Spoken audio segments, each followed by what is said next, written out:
اگر کوئی عورت تمہاری طرف رجوع کرتی ہے تو پھر اس کی خاطر مر جاؤ، کیونکہ کوئی بھی عورت کسی مرد میں تب تک دلچسپی نہیں لیتی جب تک وہ مرد اس کی نظروں میں تمام مردوں سے عظیم نہ ہو۔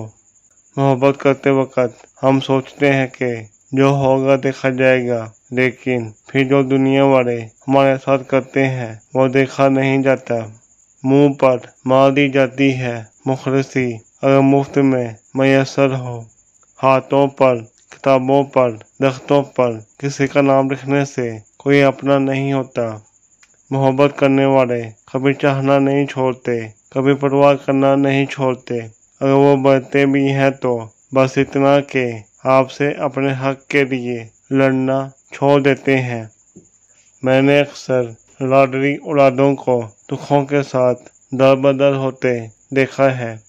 عورت ایک ایسی تشریح کی مانند ہوتی ہے، اگر وہ کسی قدردان کے ہاتھ لگے تو وہ کبھی اس کے رنگ خراب ہونے نہیں دیتا۔ ہاتھ پکڑنے اور تھامنے میں بہت فرق ہوتا ہے۔ پکڑنے والے کی پکڑ چاہے کتنی ہی مضبوط ہو، وقتی ہوتی ہے، اور تھامنے والے ہاتھ تا حیات ہوتے ہیں۔ عورت سچی محبت صرف دو مردوں سے ہی کرتی ہے، ایک اپنے باپ سے، دوسرا اس کی زندگی میں آنے والا مرد، اس کا شوہر۔ دھوکے سے بچنے کے لیے عورت میں 3 چیزیں دیکھ لو۔ اگر عورت زیادہ بولتی ہو تو سمجھ جاؤ وہ لالچی ہے، اور اگر اکثر خاموش رہتی ہو تو سمجھ جاؤ وہ وفادار ہے، اور اگر زیادہ غصہ کرنے والی ہو تو سمجھ جاؤ وہ خود غرض ہے۔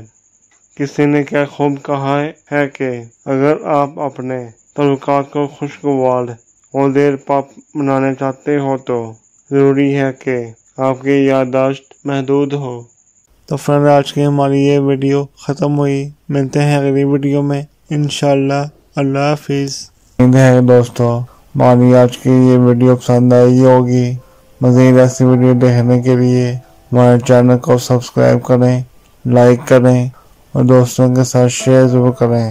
شکریہ۔ اللہ حافظ۔